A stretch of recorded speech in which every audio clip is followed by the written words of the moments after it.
and I'm heading to the auto parts store.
Friends.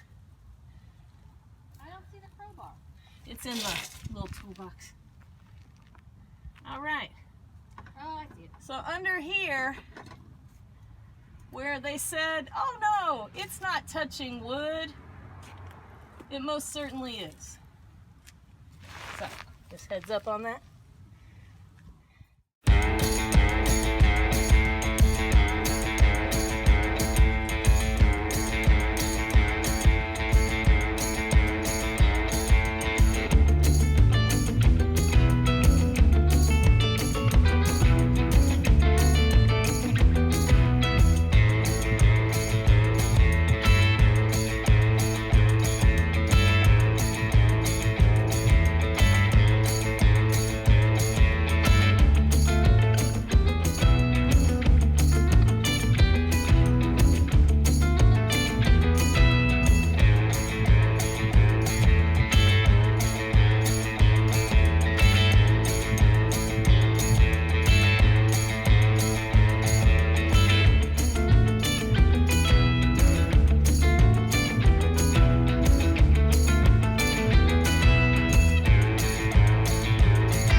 There we go. What?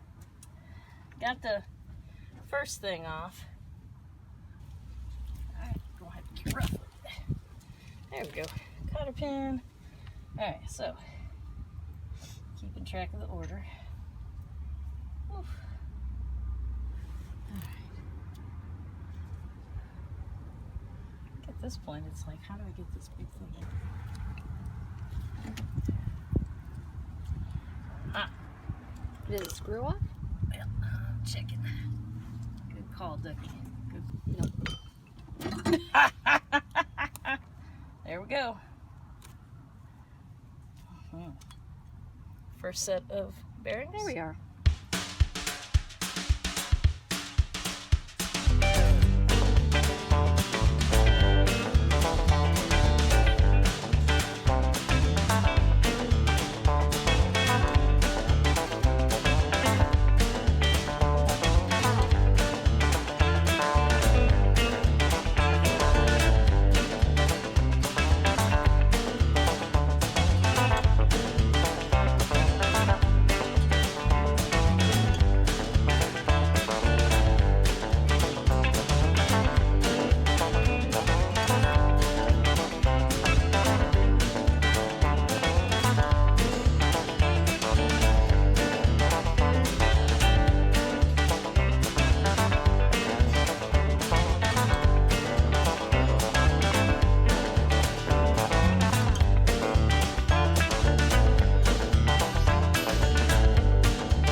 Hey beautiful people, so Katie and I, we spent the day just trying to get one tire off the camper and working through getting the tools to just take apart one axle and pack one set of bearings. And so after, let's see, 3 trips to the automotive parts store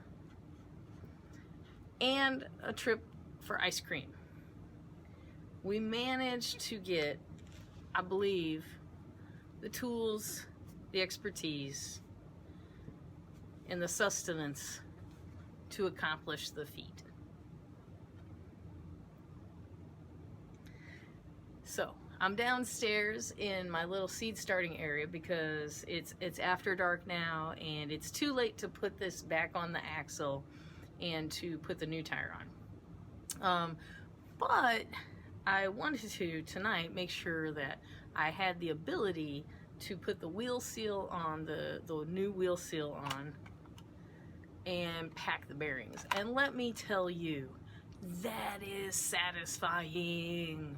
So I don't know if you saw, I would start with some red grease in my hand, which is the new grease, and I would just push into my palm the bearings, forcing the new grease up into the bearings, pushing the old grease up out of the top. And that was really fun. So I have a feeling that as long as I'm physically able to, I would like to do this maintenance once a year on the camper. It's just 2 tires, and hopefully if we get the hang of it, it won't be a big deal. We found some tips and tricks to make it happen, so when we do the second wheel, I'll make sure that you see more of the process. But it took all of our problem solving, Katy and I. And I'm gonna tell you, this camper, like when you get into the mechanical parts of it, it starts getting expensive. So, you know, having somebody to do these tires for us would be pricey. But you would think doing it yourself would be cheaper, right? Well, it is if you already have the tools. So we didn't have some of the tools, so I had to, you know, we had to go find a piece of wood that would be just right to pop the wheel seal off. Fortunately, Katy was super duper creative and found a wooden chair leg, and it was just the right diameter to go from the inside of the axle to pop the inside bearings out and pop the wheel seal out without creating any wild damage. So I really feel proud about that. And I really, her problem solving. So that's really, really good. Yeah, so it's going really, really well. It's just unbelievably slow, because I guess anytime you do something the first time, it's unbelievably slow. Oh yeah, as I was saying, you would think doing it yourself would be cheaper, but that's not the case. If you don't have the tools, you got to go get the tools. Now, if you have the tools, or if you can borrow the tools, it does turn out that, you know, getting $9 worth of grease and, you know, sharing tools with a community, you could get this done rather cheaply. But, you know, we didn't have certain things, so we had to get like a mallet, because we need to quit. Hang on, let me show you. We need to start making sure we're using soft mallets when it's time to use a soft mallet. Because I have broken more IKEA furniture. Anyway, right tool for the right job. And, you know, and if you don't have it, having to purchase it to do it yourself is actually not always cheaper than having someone do it for you. So that's a learning experience. It is, however, if you have the ability to get the tools or share the tools, it is quite fun. It is very satisfying to push that red grease through those bearings and see that gross grease come on out and fresh grease packed in. Okay, I'm gonna go ahead and pack it in for tonight. Katy made a nice fire upstairs, and it's time to rest for a little while. And we're gonna pick it up again tomorrow, which for you will be in... Okay, so the key to getting the cotter pin on turned out to be, don't be shy about really tightening up that castle nut and then backing off to line up the castle nut with the hole for the cotter pin. I was not tightening it enough to actually get the cotter pin through. Woohoo! Ducky power. Check it out.